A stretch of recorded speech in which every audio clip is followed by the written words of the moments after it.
Hi, thank you for joining us. Our webinar is now starting.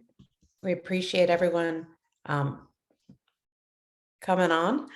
If you have any questions, please don't hesitate to use the Q&A, and we will do our best to get to everybody's questions. For those who are celebrating Hanukkah, happy Hanukkah tonight. We want to thank our sponsors, the Jewish Federation of Greater Atlanta, the Consulate General of Israel to Southeast, and the Atlanta Jews of Color Council. We need to thank our promotional partners, St. Louis Friends of Israel and Jew Hatred, Lawfare Project, Institute for Black Solidarity with Israel, Canadian Anti-Semitism Education Foundation, the Marcus JCC of Atlanta, Atlanta JCRC, Age Well Atlanta, Hillels of Georgia, the Hebrew Order of David, the Kosher Barbecue Festival, the Weber School, Congregation B'nai Torah, and B'nai B'rith International. Thank you to our media partners. And we are here today with David Sussman. He is a fantastic tour guide. If you would like to have more information and book your trip to Israel, contact David. He is available for tours, and we are very fortunate to have him with us on this series. So with that said, welcome, David. Thank you so much, Cheryl, for that introduction, and welcome everybody here to the Atlanta Israel Coalition live virtual tour of the national park here in Israel of Caesarea. Caesarea named after the Caesars of Rome, and we'll come to an understanding of why it was called that, who named it Caesarea, and its long illustrious history. But first of all, a big debt of gratitude to the Atlanta Israel Coalition. I believe this might be our 9th live virtual tour since the pandemic started, and I am infinitely grateful that they chose me to be their representative here in Israel, in the land of Israel, the Holy Land, and bringing a little bit of the beauty of our shared heritage to all of you at home, whether you're from Atlanta or really around the world. And the only way the Atlanta Israel Coalition is able to bring this incredible content to you, and it's not just the live tours of Israel, but you should be following their Facebook. They're constantly posting information and various activities that are taking place here in Israel, and of course, Israel advocacy. So important, as there is so much misinformation out there about Israel. We need people like the Atlanta Israel Coalition doing the great job that they're doing, but they can only do it with your generous support. So please donate to the Atlanta Israel Coalition, whether it's right now, if you're watching live on Facebook, they have a donate button, or if you signed up to watch it through our feed, you'll receive an email asking you to fill out a quick survey, what you liked about the tour, what you didn't like about the tour. We are open to constructive criticism. This, after all, is for you. It's not for us, and we want to be able to provide the best content possible for you. But in that email, there'll also be an opportunity for you to go ahead and to leave a donation. It's very important. The people in the office there at the Atlanta Israel Coalition, they're doing this work out of their own heart and their own donating their own time. All your donations will go to the content here at AIC. So please donate if you can, liberally and generously. So here we are. We're in Caesarea, but we're on the outside of Caesarea. You can see some of its ancient walls behind me. But these ancient walls are really the youngest walls here in Caesarea. They were only built in the 13th century during the Crusader period. The original architect and builder of Caesarea was King Herod, and we're going to talk a lot about him later. However, Caesarea has seen many Caesars rise and many Caesars fall, and it even started the collapse of Rome itself. Started the Byzantine Empire, the early Arab empires, and of course the Crusader period. So the walls behind me are a Crusader installation, and we're just going to zip around over this way because we really get an excellent view of the entire Crusader wall, or at least the eastern side of the wall over here. And the Crusaders were great builders, and they understood understood defense. And what we see over here is a moat down below. And the moat was here because in ancient times, or if you can call 1,000 years ancient, during the medieval times, but ancient times are really all the way up until the modern era. The way that you would enter in a city in a time of war, you have to bring these large siege weapons to the city. And one of those would be a large battering ram with a huge log tied to some rope that would swing back and forth. And you just bang on the door of the gates of the city or on the wall till that wall would come crumbling down. So the moat prevented you from bringing those siege weapons to the city gates or to the city wall. So you would now have to build either a bridge or you'd have to fill in the moat. This takes time, takes energy, it takes money, it takes manpower, and that manpower would be vulnerable to attacks of whoever was defending the city, in this case, the Crusaders up on high. Now, just take a look at the top of the wall over here. You can see a slit, okay, a small opening in the wall. And this is where one of the defenders of the city could stand with his bow and arrow. Okay, we don't have machine guns at that time, with his bow and arrow, and he could shoot at the people who were invading and trying to conquer the city. Now, the walls that we saw over here along the moat, most of it has been destroyed. Believe it or not, most of it's been destroyed. So we don't see the towers that would rise up from these walls that would have those slits. Now, why am I focusing so much attention on these walls is the fact that you can see how they're jagged, right? They're going in and out, in and out, in and out. There's these towers because those towers offer the defenders of the city the ability to defend the wall without leaving themselves susceptible to attack. You see, back in the day, right? Prior to this innovation, the walls of the cities would be straight, okay? And so if somebody was attacking the wall, trying to scale the wall, they brought a ladder to the wall and they're trying to climb up to the top. The only way to defend is to stick your head, your upper body, your torso from on top of the wall, looking down, either trying to shoot your bow and arrow, taking large stones and throwing it down, dumping hot oil down the walls. Either way, you're leaving your body open for somebody in the back line, some sniper with his bow and arrow, to shoot at you, right? So now with these towers and those slits over there, they're able to defend the wall without leaving themselves susceptible to attack. Great innovation. Of course, we know the Crusaders are defeated. So ultimately, it doesn't work in the end. We'll talk about the defeat of the Crusaders in just a bit. So let's step into the city. And we're coming in through the eastern gate over here. It's really a beautiful, beautiful gate. And as I said, it was built by the Crusaders. In fact, it was built by King Louis IX, the King of France, who arrives here into the land of Israel with the Ninth Crusade. And as soon as we walk in, you can see the base of the door. It's made out of marble. Marble's quite expensive. There's no marble here in Israel, no natural marble. So this also shows the wealth and the investment that people are making into Caesarea. The door itself could either be slid up or down from this channel. Okay, you can see it all around this channel. The gate would slide down, right? You're under attack.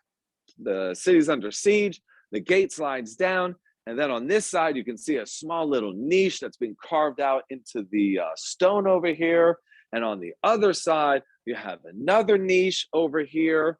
The normal door would be here, right? This would be another protective door. And you can still see, again, the swivel for the store to open up, right? So under siege, this door shuts, the gate slides down, and you also now have a solid piece of timber, a plank of wood, a solid plank of wood that's sealing that door shut even further. So they break through the first gate, they have the second door, and now they have this piece of timber and they're going with their battering rams. And all the time, there's an opening in the wall over here, which is going to enable the defenders of the city, again, either shoot down, throw rocks down, or one of the favorite methods of the Crusaders of defending their fortresses around Europe and here in Israel. Of course, hot oil could be poured down. The hot oil would burn the skin off of the people who are attacking the city, but it also makes the floor very, very slippery. And the people are coming in, slipping and sliding all over the place, and gives the advantage to the people defending the city. Look at this beautiful gate. This is classic medieval architecture. And anybody who's traveled anywhere in Europe and has been to a church will immediately notice these beautiful groin arches over here. with the elbow arch over here coming out, just an app of your gate anywhere within the Crusader kingdom, really. But let's now enter into the city of Caesarea. Come on. Beautiful colonnade here. Again, lined a lot of it with marble. There was a lot of money over here. Caesarea is a port city. It's right on the Mediterranean. It's kind of like Tel Aviv today, Jaffa. It's where everybody wants to go. I mean, who doesn't want to be at the beach, right? So let's talk a little bit about the timeline of Caesarea, and let's do it over here where you can see a little bit of the stratigraphy. Now, what is stratigraphy? Stratigraphy is the different lines of archaeology of ruins that date back to the various time periods of any given place. You see, when archaeologists arrive to a site and they begin to excavate, it is a very time-consuming process that has to be done very delicately.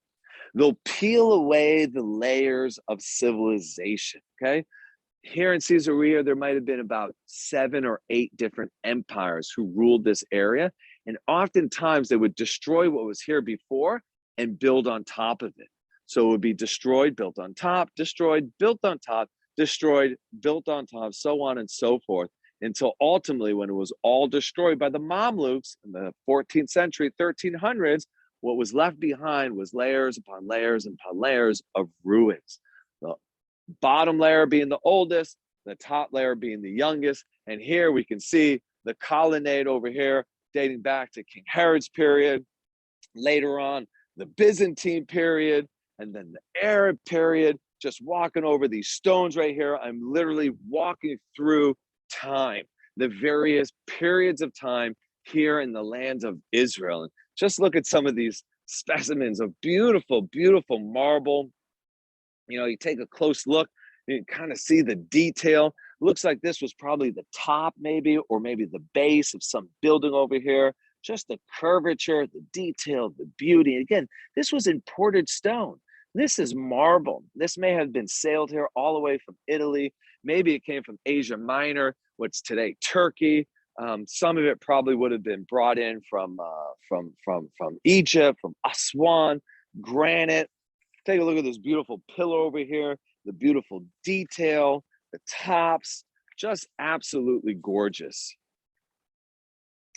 Go on and show them some of the detail in this capital right here as well. You can see some bells and whistles and just gorgeous, gorgeous, gorgeous masonry.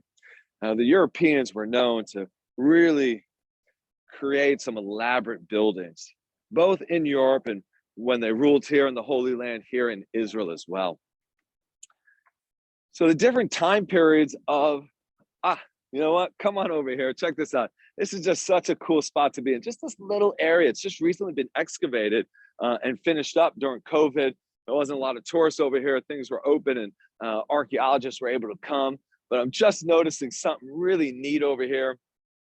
Now, there is a sign that says no climbing. So I'm not going to go up, but let's just see if you kind of see this granite pillar. So you can get that granite pillar in that shot right there, right? That red stone.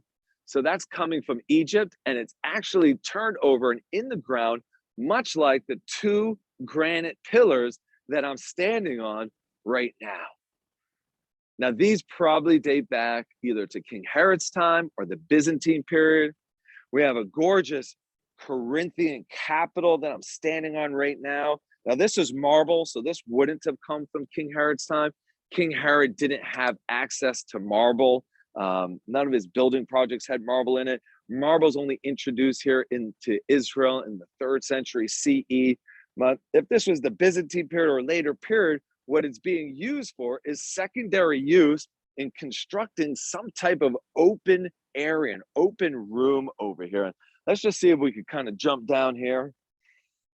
Okay, just be very careful. You want me to take the camera, or you got that? You got that. Amazing. And just take a gander at this wall over here, and you can see this would have been the bottom part. Now, most of this would have been covered up with plaster. You wouldn't have seen the stones. It would have been covered with a thick layer of plaster. You know, one of the easy things to do when you visit an archaeological excavation is to assume that the people lived in, you know, with these dreary, you know, brown colors, the color of the stone, but that's not the truth. In fact, you can still see some of the ancient plaster on this stone right here. That's got to be dating back, again, probably to the Crusader period, probably about 800 years ago. So that plaster, thick plaster, would have then had a thinner layer of plaster, would have had a painting on it, designs on it. So you wouldn't have seen these gorgeous and expensive granite pillars. These were taken from another building that had been destroyed, being used as secondary use to create this wall. We have the Corinthian capital, but a flat side on here. We have the granite pillar, but a flat side on here. And you can see the curvature. You can see a base of a pillar down here, right? Another capital sticking out over here. All this would have been secondary use, used from a different building project, now being used for whatever this room was being used for at that time. Maybe it was a place for people to convene. Maybe it was a place for them to pray together. In fact, as I'm coming up here right now, this was the entranceway to whatever room this was. This is really great. And I'm excited to be here because honestly, this is the first time that I'm seeing this. This just opened up post-COVID. And so see if you can come up here, Thibaut, and see the openings right here, the little rivets, right? The swivel for the door, right? The swivel for the door. So this would have been the grand entrance into whatever room this was. So again, Caesarea, it's going to start off with King Herod. And King Herod is a master builder. This guy is really and truly an unbelievable builder, but we call him Herod the Horrible over here because he was a disgusting human being who killed thousands of innocent people. But we're here to appreciate his building projects. And he builds Caesarea in order to appease the Caesars of Rome, because there is no question with him or anybody else that the only reason why he is the king of Judea and the king of the Jews at this time period is because the Romans allowed him to be. In fact, there's even a debate whether or not King Herod was Jewish. Now, what do I mean by that? Let's take a step back in time. Come on over here with me. There's like a graveyard over here of ruins from the different time periods. This was either a Crusader or Byzantine period capital, obvious because there's a cross, right? You have a cross over here. So that's either a Byzantine cross or a Crusader cross. More beautiful capitals, granite pillars, marble pillars. Just, this is a whole colonnade. I'm just going to jump up here right now. Some steps. It says no passage, so I'm not allowed to go beyond here. But coming up here, Thibaut, give the folks back at home, wherever they're viewing from, just a view of this gorgeous graveyard, you will, of ruins over here. Gorgeous pillars and capitals, and I can see a grinding stone over there. Latches for doors. You can see Byzantine Crusader crosses, probably some Herodian granite pillars, the red ones over there. Just super, super cool. And again, all discovered quite recently here in Caesarea. All these famous archaeological sites throughout Israel, they're constantly being excavated. Every summer, teams from various universities around the world, but primarily North America, are coming here and sifting through the dirt and peeling back the sands of time in order to reveal what once was. Now, back to what we were talking about. King Herod. Was he Jewish or was he not Jewish? So it really all starts back in the year 586 BCE. And what happens on the Jewish calendar in 586 BCE? If you know, and you can type in the chat, I don't think you can. Well, say it out loud to yourselves. What happens 586 BCE? The Babylonians come in, they destroy the land of Israel, and they do what with the Jews? That's right. They take us into exile, the Babylonian exile. Well, at the end of the Babylonian exile, it only lasts for about 70 years. The Babylonians are defeated by the Persians, and you have the story of Purim, and the Jewish people once again return to our ancestral homeland, our heritage, our God-given land here, the land of Israel. But during those 70 years, another biblical people who were from what is now Jordan, known as the Edomians, come into the land of milk and honey. And they say to themselves, why should all this beautiful land go to waste? The Jews aren't here. Let's take over their industries. And what were their industries? Well, we were the premier producers of wine, right? Wine is a essential part of Jewish culture. It's within our religion. On the Sabbath, we're drinking wine. On Havdalah, the holidays, Passover, 4 cups of wine. Some people have been saying we're supposed to drink 15 cups of wine. Even circumcision, Brit Milah, the moil, the rabbi who's conducting that circumcision, puts a little bit of wine in that baby's mouth at 8 days old. So wine is a part of our culture, both of who we are and also our religious practice. So we are excellent wine producers, and that's still true today, as Israel is winning awards around the world for producing some of the best wine. And guess what? It's all kosher. Well, just about all of it. So Herod, or 586 BC, Babylonian says, we come back, Edomians come to the land and say, hey, let's take over their vineyards. But not just the vineyards, we're also amazing at producing olive oil. So we have olive trees are growing, olive presses, and they take over our industries. And when we return, we go to the Edomians and we say, hey, knock, knock, knock. Hey, Edomians, guess what? We're the Jewish people. We know that you know that we know that you know that we know that you know that this is the land of the Jewish people, because it's written in the Bible. It's the number 1 seller. God says, I give this to the descendants of Abraham for how long? For in Hebrew, leolam va'ed, forever. So this is the physical home of the Jewish people. So why don't you go back to where you're from? Because, hey, there's a place in this world for everybody. Thank you, Hashem, for making a place for everyone and for the Jewish people, the Jewish people's homes right here in Israel. So why don't you go back to Edomia, and we're going to take over our, vineyards and our olive groves and our industries. And what do you think they said? We're like, hell no, we won't go. Might makes right. You're weak. You are slaves. You're back now. You don't have an army. We do. Get out of here. And we say, fine. But you know what? We will never forget our holy cities. We will never forget the city of Shechem and Bethlehem and Jerusalem and Hebron, and Shiloh, and all of these wonderful places. And one day we will be strong, and one day we will return, and one day we will liberate our land. And how long does that take? I know what many of you are thinking, 2,000 years, right? 1948, the Jewish people returned to the land of Israel. But it's not 1948. What I'm referring to is the story of Hanukkah. Happy Hanukkah, everybody. It's Erev Hanukkah tonight. Well, here in Israel, the sun's setting, candle lighting here in Israel will be taking place in just about an hour's time. And it feels like just yesterday, but it was last year that we were doing a live virtual tour in the old city of Jerusalem, where we witnessed the candle lighting of the menorah by the Western Wall. I think, and remind me if, correct me if I'm wrong, but I think it was the ambassador David Friedman that day who was lighting the menorah with thousands of other Jews there along with them at the Western Wall, but tens of thousands, if not millions of other Jews joining either our tour or other tours live virtually for that candle lighting. Well, the story of Hanukkah goes, we defeated the Greeks, and yes, the spoils of war, we became mighty once again, and we went back to the Edomians and we said, hey, it's time to get out of our land. And they said, well, what if we don't want to go? And we told them, well, listen, watch out. We said, listen, if you don't want to leave, this is Jewish land. All you simply need to do is convert. Well, what do we need to do? And we tell them, well, no more bacon, no more BLT sandwiches, no more pork chops. They said, okay, we can eat the other white meat, I suppose. They said, what else? And we said, well, we have a day every week. It's called Shabbat. And the rich and the poor alike take the day off and they spend it with their families and their loved ones, and they drink their best wine and eat their best foods. These Edomians were going nuts because they were thinking to themselves, my gosh, you guys have a day off every week.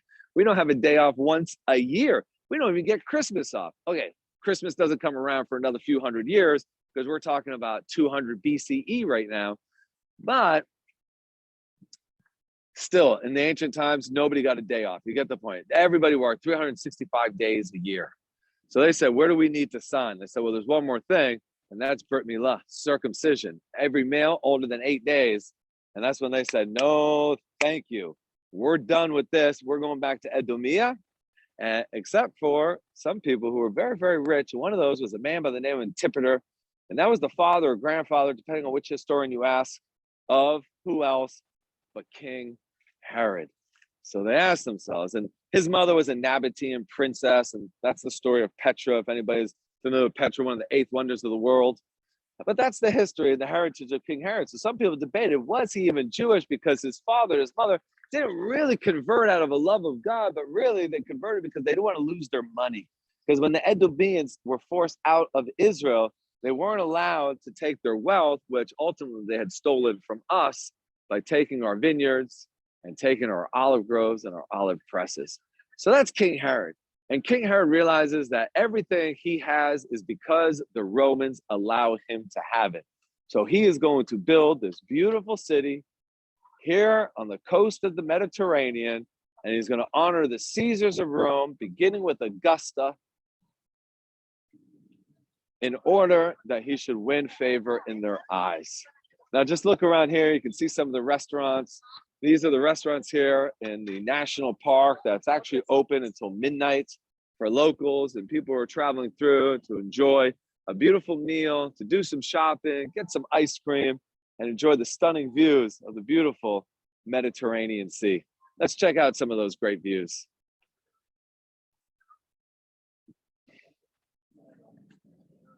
Just a great sunset here in the land of Israel. Looking out on the Mediterranean. I'm not too sure what's getting picked up here from the video, but you just got these gorgeous blues and purples and lavenders, and it's just so peaceful. But this area of the Mediterranean that we're looking at housed one of the most amazing building projects of the ancient world. Because it was right here that King Herod is going to build the first ever man-made port. That's right. He is going to develop himself a combination of various soils and ashes from volcanoes from Italy that when submerged in water will solidify and become cement. And he fills up these big wooden barges, he sinks them out into the Mediterranean, and he will make a man-made wave breaker and create a large harbor here in the Mediterranean that is so big that it can fit over 100 ships. It will rival the port of Athens. When people think of ancient ports here on the Mediterranean, they think of Athens, Greece. You see, when people would trade in the ancient days on the water, when the winter came around, the waves were too choppy. It's hard to believe as you look at the water now, and it's just absolutely like, it's almost like glass. I mean, there's a little bit of a current, but there's no waves right now. But in the winter, the waves come crashing down. The boats are a little bit smaller than what we have today. And it was dangerous that they would capsize. So they had to dock for the winter months. Now, most people wanted to dock in Athens until Herod in the year 20 BCE is going to build the first ever marine cement and a harbor jetting out into the Mediterranean that can fit 100 ships. You know, today we don't see much of it, but if it was high noon and the sun was beating down on the Mediterranean and we're up somewhere high looking down, or if you had a drone and you could fly over here, you can still see the ruins kind of creating a little darker looking water because of the rock that's rising up. And they even offer here in Caesarea in the national park scuba diving, either for those who are licensed or even those who aren't. You can do sort of like a tourist introductory dive. Each person has somebody else helping them along the way. Each diver would have, you know, an expert with them, but you're completely submerged with the tank, the nozzle in the mouth, and you can actually go around and see the ruins of the ancient harbor underwater. Now, about 6 years ago in 2015, a family, I think they're on a bar mitzvah trip, was here in Caesarea, and they did that program. Amateur divers just started to move the dirt around a little bit. And all of a sudden, this little shiny gold thing began to appear. And, you know, this kid got all excited, you know, grabbed it. And what did he find? He found a gold coin that must have been on a ship that was sunk, because as the experts came in and continued to excavate in that area, what they discovered was 1,500 gold coins another 7,500 silver coins that dated back to the Fatimid period when a ruler by the name of Al-Hakim ruled the land of Israel from Cairo. Quite the discovery. Of course, it was all handed over to the Department of Antiquity, but him and his family each were given one gold coin, and their picture is now in the Israel Museum in Jerusalem next to this historic find. Come, let's continue.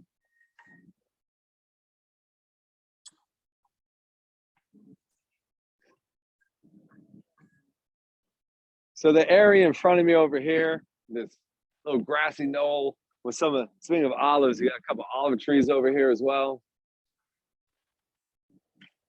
But this area here was actually part of the harbor as well. It was a man-made part of the harbor. There was a small channel that would have flowed and filled in this kind of dip that you have here. It kind of looks like a natural amphitheater, but it was still dip.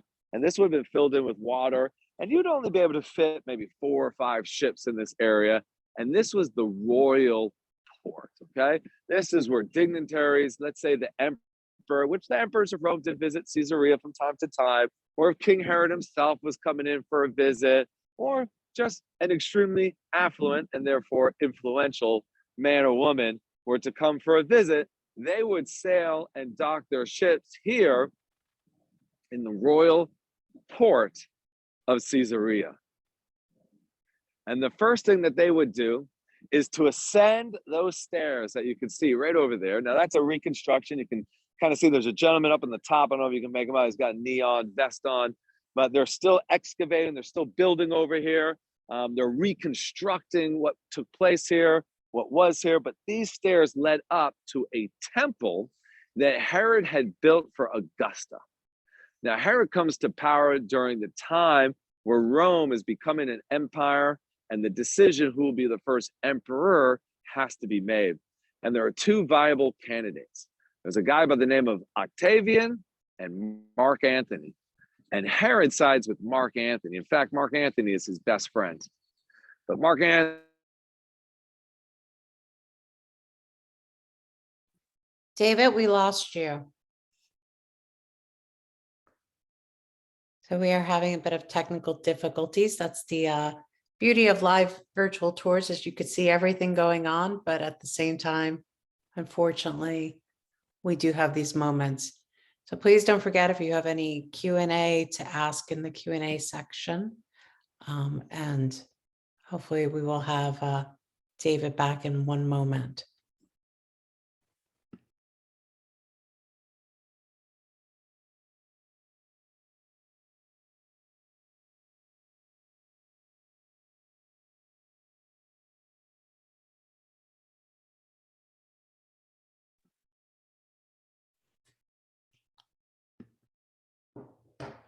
Okay, so we should have David back in a moment. I think that he will be coming back, and we will have the recordings for all who have signed up sent to you as always. Here he is.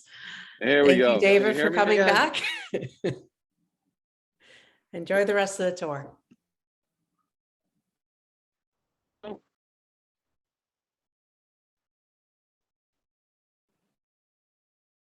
Hold on, don't go anywhere. We can hear you now. Okay, fantastic. Folks, if we do have some small technical difficulty, don't go anywhere. Israel's advanced in a lot of areas, but Wi-Fi is not one of them. We're doing our best over here, okay? All right, can I continue, Cheryl? Absolutely, we're thrilled to have you. Please do. All right, thank you so much. Okay. So I'm not too sure where I left off. I'll just backtrack just a little bit here. Herod sails to Rome. He goes to what was his enemy, Octavian, who's now Augustus, the first emperor of Rome. And he says, just like I was loyal to Mark Antony, I'll be loyal to you. And you know I have the ability to rule the land. And by doing so, I'll collect taxes and make you a wealthier man. And so Octavian says, Augustus says, you will be the king of the Jews, the king of Judea, my loyal servant.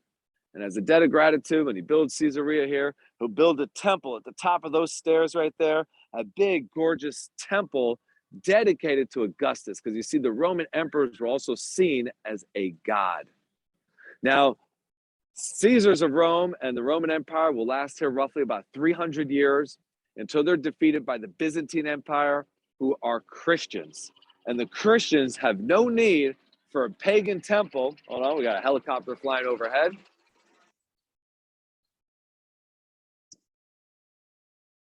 The Christians have no need for a pagan temple here in Caesarea.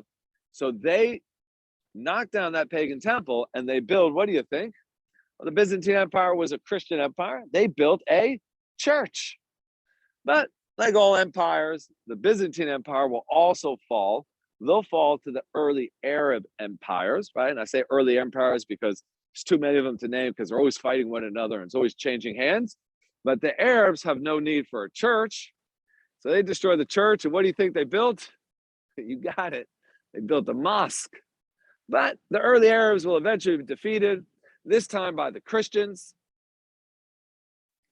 being the Crusaders. And the Crusaders have no need for a mosque. So they destroyed the mosque. And what do you think they built? You got it. They built a church. But the Crusaders are going to be defeated as well. And they're defeated. Well, they're defeated twice here in Caesarea. They're defeated once by Salahuddin, but they come back during the Sixth Crusade. King Louis IX, he's the one who builds the Eastern Gate, the gate we walked in here to Caesarea. And but they're defeated the second time by the Mamelukes, okay? By the Sultan Baibars. And Baibars and the Mamelukes are terrified of the water. They were great cavalry fighters. In fact, they were the best cavalry fighters the world had ever known. And I bet you a lot of you have never heard of the Mamelukes, but I bet you most of you have heard of the Mongols and Genghis Khan. So the Mongols and Genghis Khan, on their quest to control Africa as well, were defeated here in the land of Israel by none other than the Mamelukes. So, but the Mamelukes are scared of that water. They're afraid that the Crusaders will return again, and they destroy all the coastal cities, the city of Jaffa, Caesarea, Akko, right? All the coastal areas are going to destroy. And Caesarea is never rebuilt again until the modern era, 1948. We begin excavating and we open up the national park here and we build new Caesarea, one of the wealthiest neighborhoods here in Israel. And what do you think we're going to build up at the top of these stairs now that we're renovating? I know what you're thinking, a synagogue, but you're not right. We're building a gift shop. Over here, you can kind of see some arches. See if you can get a little look at those arches that are all lit up over here. These arches extended all the way out here. And what we're looking at are storehouses. Remember, this is a port city. So all those tradesmen who are coming here for the winter months, protecting their ships from the big waves, they have to take all their goods off the ship and they need to keep it waterproofed in these storehouses. So there was these large storehouses where they would keep all their goods. Of course, they had to pay rent. They had to pay taxes. And of course, all the shipmen were going to spend all of their money here doing what sailors do best, which is getting drunk and starting fights. It's also making Caesarea a very, very wealthy city. Yeah, give a nice little scan of all the beautiful, beautiful architecture, ancient architecture, some of it dating back to King Herod's period, Byzantine period, the Arab period, and of course, the Crusader period as well. Come on over this way. You know, the park here, this was the whole Crusader city, by the way, right? Where we're going in just a moment would have been already outside the Crusader city. Caesarea began to fall in the Byzantine period. Its importance began to fall during that period because the port was destroyed by a series of earthquakes. We're in a very, very earthquake-prone area here in Israel. We sit on the Syrian-African Rift, the Syrian-African Rift, which is the largest fault line in the world. It runs from Mozambique in Africa all the way up to the foothills of the Taurus Mountains in Turkey. And we have minor earthquakes here all the time, but we do have large ones too every few hundred years. Here, check out some of these mosaics, huh? Is that pretty cool?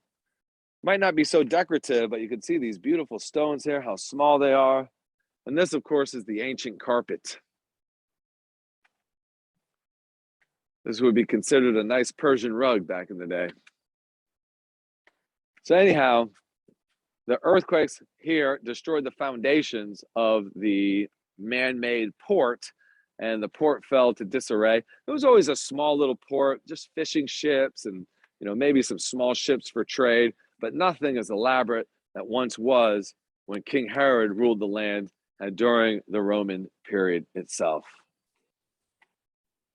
Just going to walk up these stairs, and hopefully they'll allow us to even just gain a sneak peek into the area which was part of that Roman city that was built by King Herod.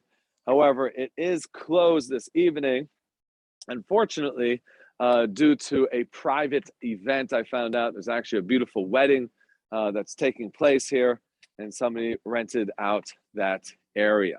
So hopefully, if we're kind enough, they'll just let us take a quick little view. And then what I'm going to do is I'm just going to queue up a video that was pre-recorded on a television show that I once had called Land of the Bible.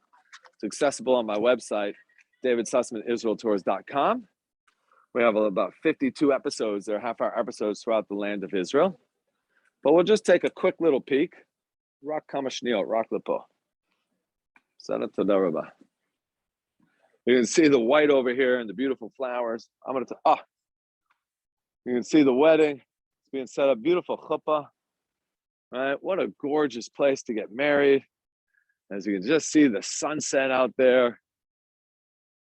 Wow.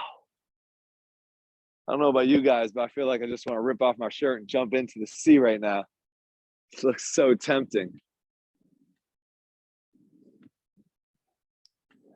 So let's just come here. He's been nice enough. I'm not going to abuse this privilege he just gave us. But what you're looking at over in this area over here would have been part of the Hippodrome, would have been the racetrack. Maybe you guys remember the movie Ben-Hur, right? The chariots going around, the racing rink. So that is the Hippodrome, the racetrack. But jutting out of the racetrack, you also have a Byzantine church, because when the Byzantine Empire comes in here, they want to do away with the gambling at the racetrack. But the racetrack was also used for gladiator fights, right? For death. It always amazes me how many people go visit Rome before they visit the land of Israel. Rome, Rome, it's so amazing, ancient Rome. They did give a lot to humanity when we think about democracy, even though their democracy wasn't really democracy either. But they did benefit, I guess, the world in some degree. But they were culturally very hideous people who glorified death and blood and destruction. And they destroyed the temple in Jerusalem, a place that was known a house of prayer for all nations. And they destroyed that, and they took the money that they stole, and they built the Colosseum, which was a house of death. And the Hippodrome over there was also a house of death. And so the Byzantine Empire built a church that went right out into it, so it would prevent its use ever again. But they didn't just do that. They also built a theater. The Romans, they're not the Byzantine, but the Romans built a beautiful theater during the days of King Herod. And King Herod built a fortress, palace. Maybe you can see it. I don't know. I'm going to go behind the camera and just take a look real quick. Maybe you guys can see just right there coming out a little bit from the water. This was also a man-made palace, right? Using that aquamarine cement, the different soil, and the volcanic ash from Italy in order to sink barges there. And King Herod builds a palace for him that is jutting out artificially into the sea. And he does this because he's so terrified that people are going to attack him and try and usurp his throne, that he'll always have a place to escape.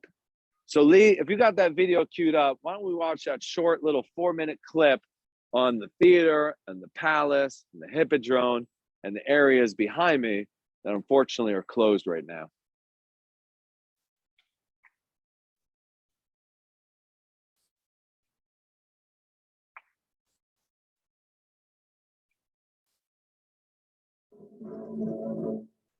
We know that King Herod builds the harbor here in Caesarea as a business venture in order to raise the necessary funds to build his various building projects around the land. However, it's also a tribute to the leaders of Rome, the Caesars. And that's where he gets the name Caesarea. And he builds a typical Roman-style city, equipped with all the fixings that you would find in Rome itself. And now that brings us to the theater that you can see behind me.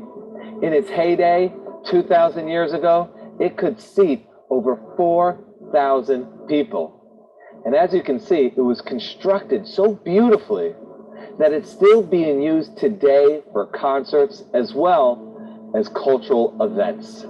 Let's now visit the ruins of the palace that King Herod built for himself here in Caesarea. King Herod built his palace at the edge of the sea, using that same marine cement that he built his man-made harbor with. But why go through all of that trouble to build your palace jutting out into the sea? Well, you see, King Herod is paranoid. He's paranoid that his own people will rebel against him. After all, he's an Edomian convert to Judaism who converted for all of the wrong reasons. And his own subjects don't consider him to be a legitimate heir to the throne of Judea, the throne of Israel. So he builds his palace, jutting out into the sea, so that on three sides it would be naturally protected. And if the people were to rebel against him and charge his palace, it could board a ship on one of those three sides and sail away to a safer haven. But that's not all. Herod built his palace to the highest degree of luxury. And right in the middle, he builds for himself an Olympic-sized freshwater swimming pool. And in the middle of that swimming pool, you can still see behind me, there's that stump. Well, that stump used to rise up into a podium that was erected on it, a statue of Herod's main patron, the Caesar Augustus. Let's now go look at another building project here in Caesarea that was used to entertain the masses. Behind me is Caesarea's very own Hippodrome, which was used for various forms of entertainment, such as horse races, as well as gladiator fights, where they would pit man versus man, a fight to the death, or man versus beast, such as lions or tigers. There's even records when they used to fill up this entire arena with water and have battles, boat versus boat. But it was primarily used for horse races. 4 teams with horses and chariots would race around the track 7 times. And the most dangerous part of the race was the hairpin turns, just like in modern day car races. Everybody wants to be positioned in the stands right near those hairpin turns. And you can see just over here, the podium, that would be the royal seats where King Herod himself, or maybe the governor of Caesarea, would sit. And all of the aristocratic people, the wealthy people of Caesarea, would sit all around the governor or the king himself. You know, it was right here in Caesarea that King Herod instituted, for the first time, 2nd and 3rd place, which is still imitated in the Olympics to this very day.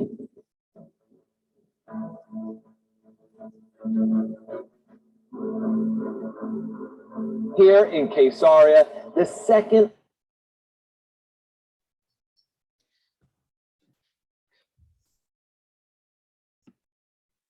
Am I back on? Yes. All right. Thank you so much, Lee. I appreciate you queuing up that video. I hope you appreciate a little bit of what we're able to see over there in that video. It's getting a little darker here. The lights are being lit up on the capitals and the pillars here. And those that live in this area are starting to come out for their evening entertainment, to dine in the restaurants and the cafes. And who knows, maybe there might even be a little live music here tonight as well. So let's head on back down towards the water. And as we do, I just want you to take notice of this pillar over here. I'm not too sure if you can see it with the lighting. So we're gonna walk up and get a closer look at it, but it'll probably strike you as being a little bit odd, because what we're gonna see towering up above the tree line is a minaret.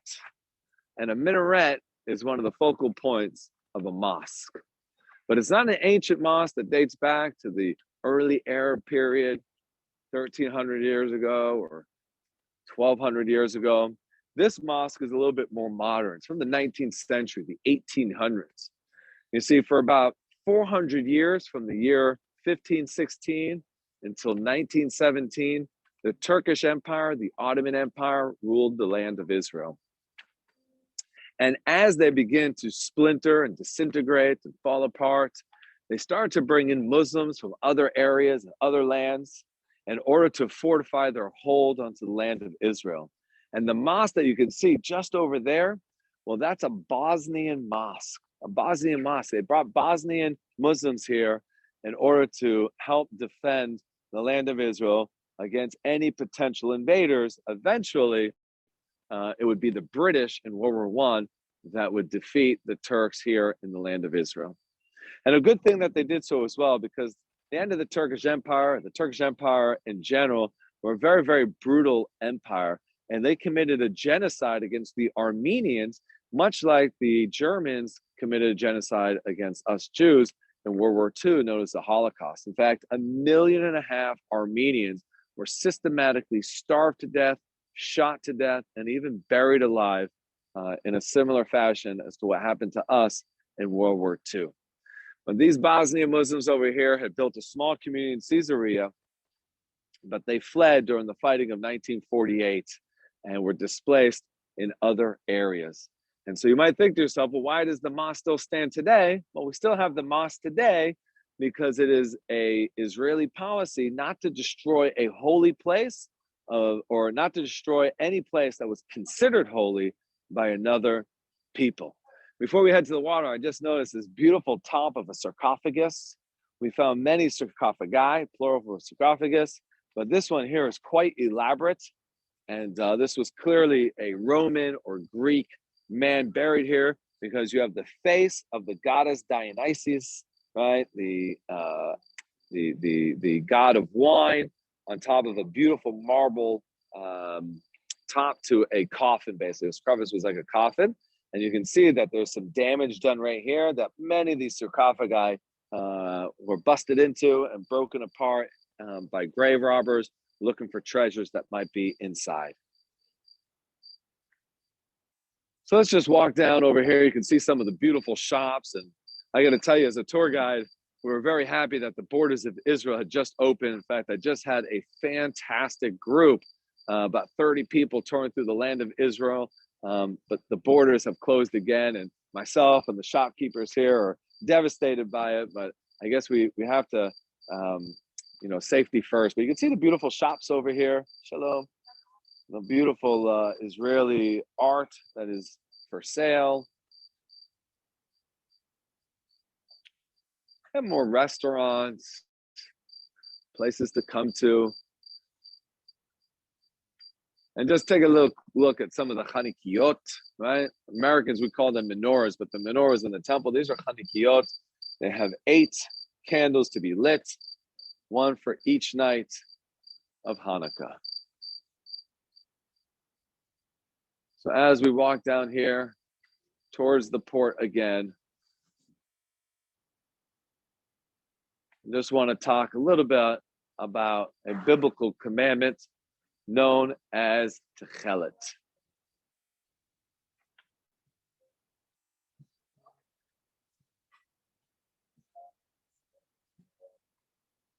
So I'm just going to stand underneath this light here so that you guys can see that I have some strings hanging down from my shirt. And these strings are called tzitzit. And the Jewish people are commanded in the Torah to wear strings on a 4-cornered garment. Now, if you're not wearing a 4-cornered garment, you don't really need to wear tzitzit. But in order to fulfill this mitzvah at all times, there are special shirts that are made that have 4 corners so that we can actually wear them. But on mine, you can see right here, I have a blue string. And that blue string is made with a very, very special dye known as Techelet. Now, Techelet and the way it was produced had been lost for well over a millennia, because that blue dye was considered to be a royal color by the Romans, and they forbid anybody other than the royal family from wearing it. And so if Jews were seen wearing Techelet, they would be put to death. So for a long time, we had lost the ability to produce this ancient dye. But if you just look across the water over there and you can see those palm trees, you're going to see, hopefully you can make it out. Oh yeah, you can see that nicely. So right there where my finger is, jetting out of the water over there is a place called Tel Dor. And Tel Dor was a place that archaeologists discovered a manufacturing plant of this dye called Techelet. And what they found were the shells of snails, and they did some forensic testing, and we know exactly which snail it was that produced this dye, which means we could once again produce this biblical dye known as Techelet and to wear it on our tzitzit, fulfilling this important biblical commandment. So let's learn a little bit more about Tel Dor and Techelet production in this short video about the blue dye. But before we do, I just have to remind y'all, because I can see that we have so many people who have been with us throughout this entire tour, that the only way that the Atlanta Israel Coalition and its partners can produce this great content for you, and not just our live virtual tours, but so much other content as well, is through your generous support. So if you're watching live on Facebook, please hit the donate button and leave a generous donation, if at all possible, from your heart through your wallet. And if you're watching this through our link, so then afterwards you'll be receiving an email and you'll have the opportunity there to leave a donation as well. We will greatly appreciate it, as we love the land of Israel, I'm sure as much as you do, and we want to be able to get the good word out to as many people as possible. So Lee, if you could cue up the video on Tel Dor and Techelet production, I would greatly appreciate it. Thank you.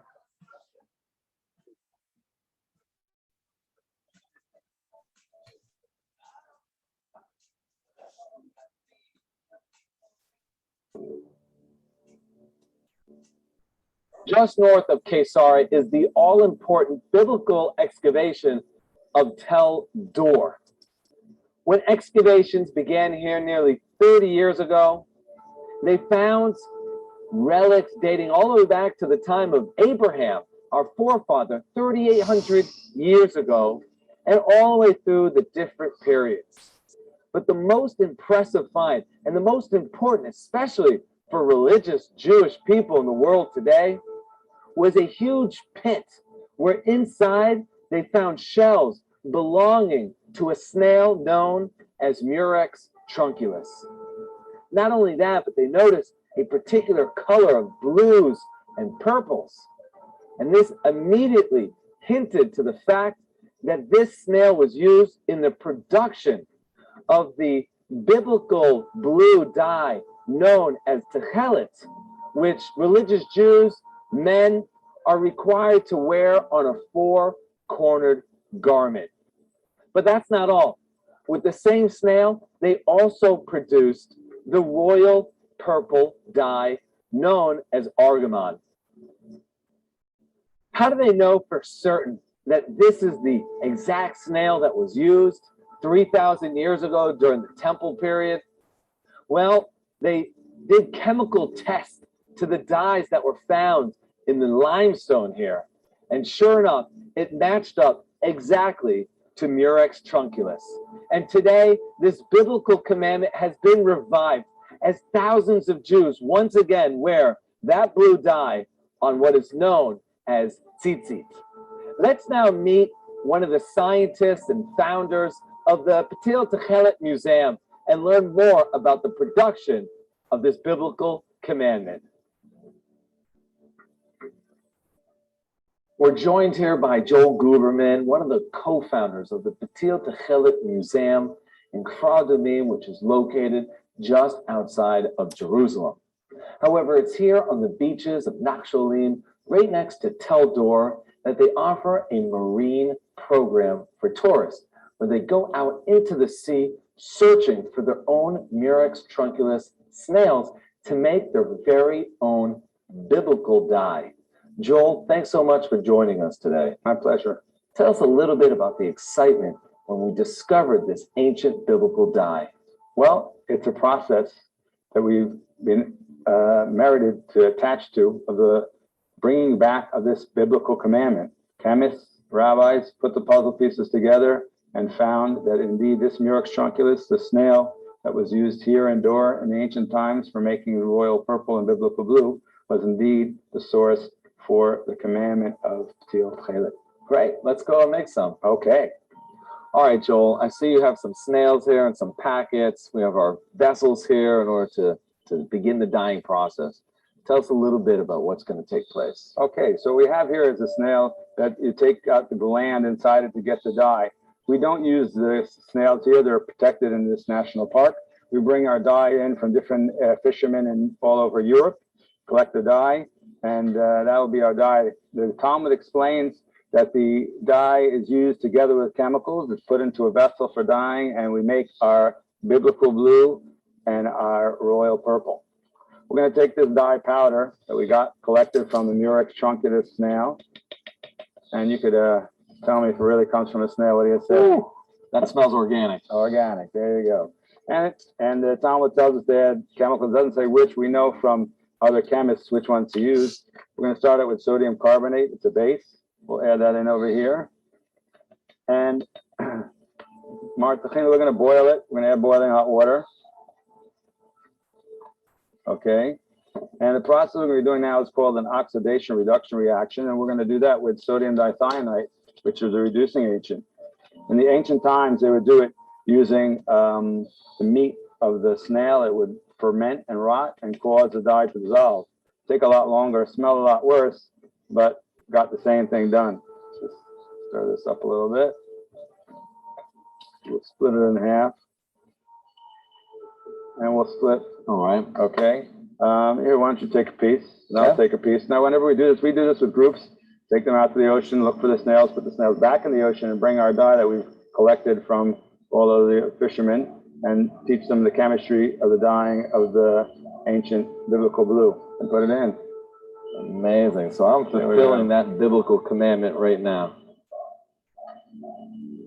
Okay, now for our experiment, we're going to keep one in the dark, and the other one we're going to put light on it.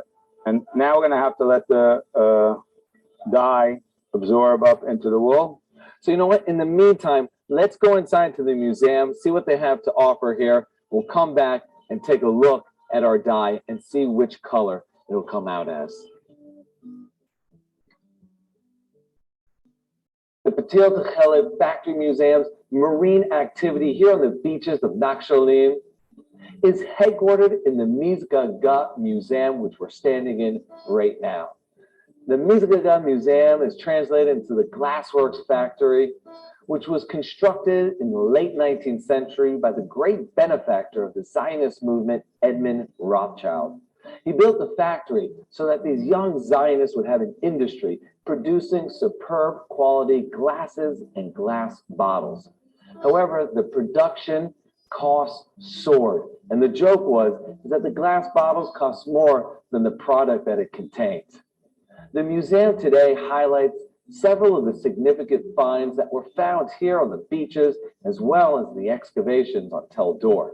Some of them date back all the way to the biblical period, as I mentioned earlier, 3,800 years ago. The curator, Bracha, took the time to show me around the museum. She showed me the Napoleonic Wars and the cannons that were found here that were used by Napoleon himself in his conquest of the Holy Land. Or the room over here, which shows various types of pottery for import and export. And you can see how each one is designed differently because they came from different parts of the world. There's also biblical finds here, incense altars, as well as a room that was used to dry out fish to sell in various markets. Stay tuned as we continue Land of the Bible. All right, so tell me, Joel, it's been about 15 minutes. What can we expect to see? Okay, so this one was in the dark, and that should be more towards the purple or argaman. And this one was in the light and should be more towards the blue or tchelet. Let's see what happens. All right. So we're going to take it out of solution. This was reduced. That's the chemical term for it. And now we oxidate it. Okay, we oxidate it by exposing it to oxygen in the air. You can get more oxygen in it by putting it in water.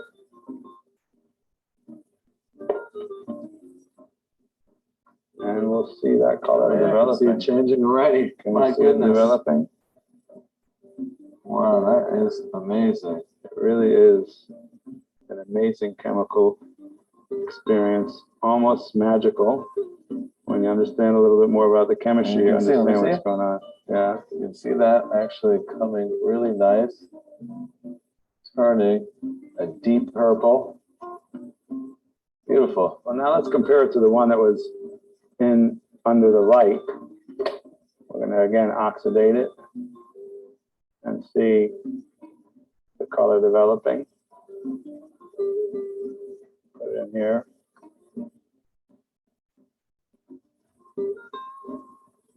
And you can see, Sure, it's already turning blue. turning blue. Look at that. Now we That is compare it amazing. to the one that was in the dark. Clearly You can different. see the difference. Absolutely. See that difference? You got the purple argamon and the blue biblical techelet. Right. And today there's thousands of people like myself who are wearing it. That's right. Joel, thank you so much for your Thank time. you. I really appreciate it. Our pleasure.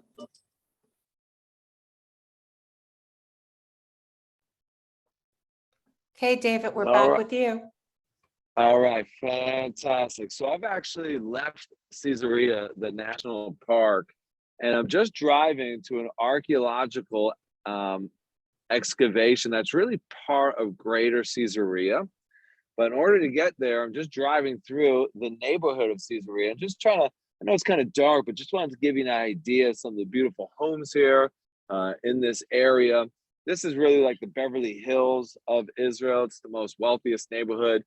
Bibi Netanyahu, our former prime minister, has a home over here. Also, one of the great Russian oligarchs just built like a huge $100 million mansion over here. So I just kind of wanted to just zip through here in order to get to that that part of the excavation to show it to you all. So we're just gonna zoom around here, show you just a couple more of these pretty houses on our way to what is the aqueduct of Caesarea, bringing water all the way from Shuni and from the foothills of the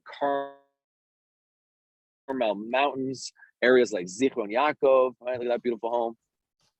Areas of Zichron Yaakov, which many of you probably have heard of. It's one of the early Zionist communities built in 1882.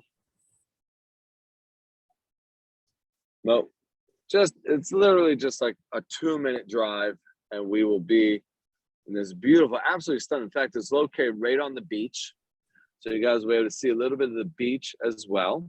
And it's a very raw beach. It's not a I would say a well-maintained beach. There's no cafes there. There's no restaurants. There's no bathrooms there either.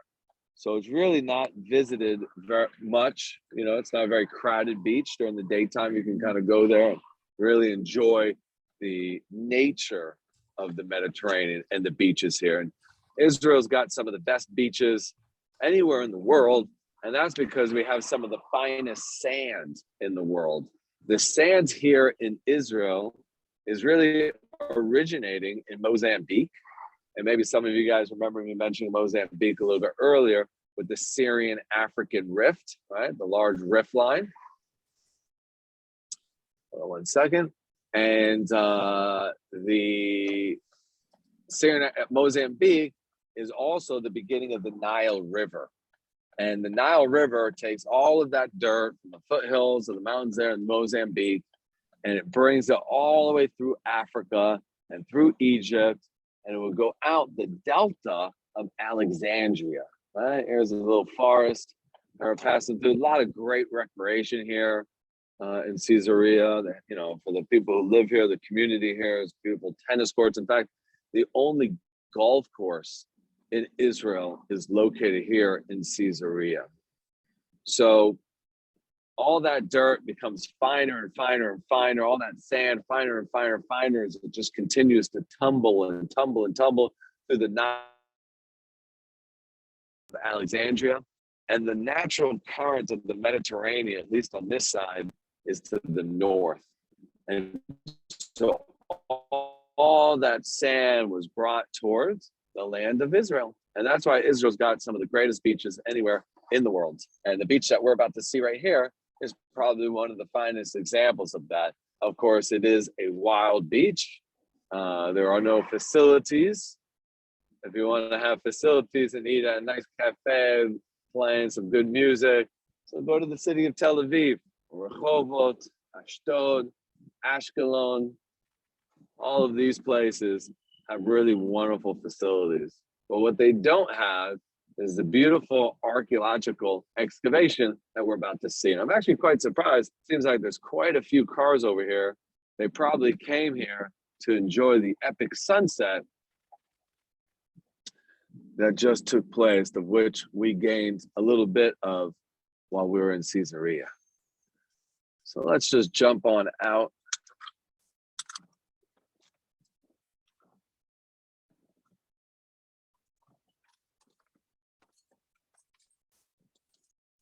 And hopefully we're gonna have enough light over here to be able to see a little bit of this aqueduct.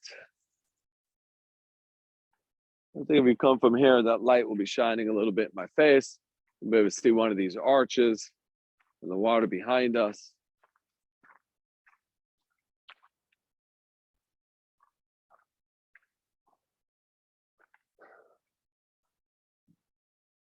And let me just see the camera real quick. I just want to see what you guys are seeing. Oh yeah, isn't that gorgeous, my friends? And this would travel all the way down, roughly about 7 kilometers. You can't really see it, but that light over there, those are the foothills of the Carmel Mountains. I can even see the lights on top of the mountains over there of Haifa, not far away from where we are right now. And of course, this is the aqueduct, the classic arches that we see right there that would have brought water from the top all the way down to Caesarea, which is where you can see those lights over there. It looks like it's really far away, but it's not. Those lights over there are Caesarea. You know, water is such an important part of Israel because we do live, or 60% of Israel is a desert, but we only get rain here 6 months out of the year. So we really got to be able to focus on water conservation, both in the days of the temple and the second temple period, but also today. And I do realize it's a little darker here, but remember that wedding that we saw? Maybe you guys can see some of the beautiful lights that are set up right here. And looks like there's going to be another wedding this evening right here on the beaches of the Mediterranean. And just look at those gorgeous colors right there. The end of the sunset over here. And you can kind of see some lights right there. That's actually a barge out in the middle of the Mediterranean. And of course, that's where we get our natural gas, right? The natural gas here has been discovered in the Mediterranean. So let's just cruise on over here. And I do realize that we still have a little bit of time here. And so let me just tell you a quick little story of the martyrs during the Hadrian rebellion. You see, Herod built the Western Wall. He built the temple in Caesarea. He built the temple in Jerusalem.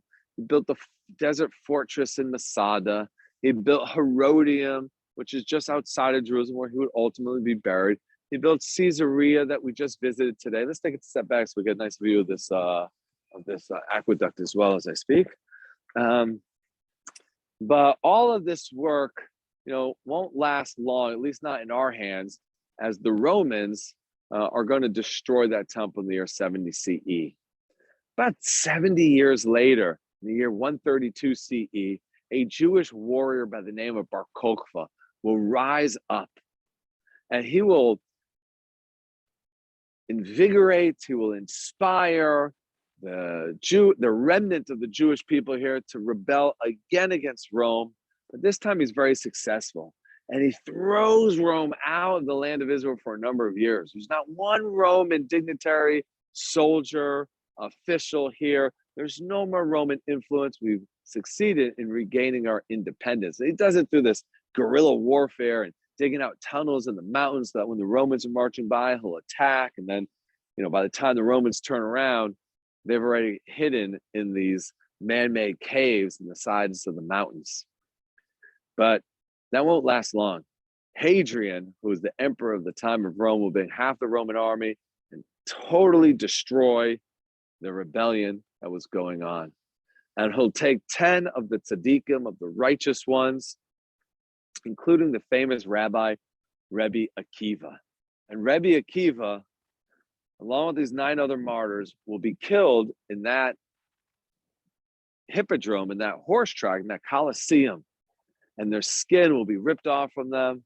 And Rebbe Akiva himself will be burned at the stake. And from that point forward, the Romans prevented us from learning Torah with one another. A guy by the name of Yehud Nasi will come around and will say, we've got to take the oral tradition that's been passed down from generation to generation, all the way from the days of Moses, and we have to put it on a piece of parchment so that people can have almost like cliff notes to remind themselves of all the beauty that is hidden within the practice of Judaism. You know, in Judaism, we're spiritual people. We have the rituals, right, which are the mitzvot and the commandments, if you will, but there's a lot of spirit that goes along with it. And we read about that spirit in the oral traditions, and what is known as the Mishnah, which will be codified by Rabbi Yehud Nasi after Hadrian kills the 10 martyrs right here in Caesarea. Part of that oral tradition and part of that Mishnah, and eventually the Gemara, also talks about the holiday of Hanukkah. And it's Erev Hanukkah. The lights have come down here, and people all across Israel right now are lighting their Hanukkah. And when I'm done videoing this tour for you, I'm going to head straight home with my children and with my family in order to bring the light of Hanukkah into our lives so that we can share it with your lives. You see, each day we light 1 candle. And then the next day, 2 candles. Next day, 3 candles, 4 candles, so on and so forth, to 8 candles. And all those candles represent the Ora Ganuz, which means the hidden light. The light that existed before the sun itself was created. And so may all the light of Hanukkah penetrate your heart and into your families, so that we as the Jewish people can fulfill our mission, which is to be a light upon the nations. It's been a pleasure touring you here in the city of Caesarea, and the excavations here. And I look forward to seeing you all on December 12th. I think it's 2 weeks from now, when we visit the desert fortress in Masada, located near the Dead Sea. Again, you're all going to be receiving an email, or if you're watching on Facebook, please donate generously so that we can keep on producing this wonderful content for you and other content like this, promoting Israel and getting the word out there to those that need to hear it most. It's been a pleasure. And if we do have any time, if you'd like me to field any questions, Cheryl, Lee, I'm all ears. We actually don't have any questions. So thank you very much, David, and happy Hanukkah to you. Thank And you. your Happy family. Hanukkah. And to you as well. So we will be closing with this beautiful view. Lee, if you can pull the slides up, I will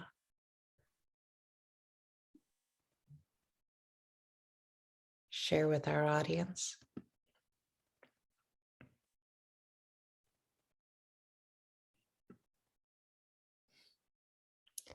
We want to thank our sponsors again, the Jewish Federation of Greater Atlanta, Consulate General of Israel to Southeast, and Atlanta Jews of Color Council. And our promotional partners. Thank you to our media partners. And of course, thank you to all of you who have joined us today. Please spread the word, let people know. We'll be doing another tour in the upcoming weeks, and we'd love for you to join us. Bring your friends and family. Thank you again to David Sussman. And if you're in the Atlanta area, please join us on December 5th. We're going to have a very special program. It's going to be Shine a Light on Anti-Semitism.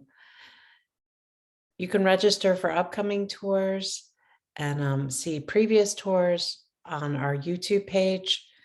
Please visit us, follow us, and share any feedback you have. You'll be getting a survey. And again, we do this for you. And your donations help provide the programming that we give. So take the survey, give your feedback, and please join us again. Happy Hanukkah again to all who celebrate, and have a wonderful night, well, day, depending on where you are.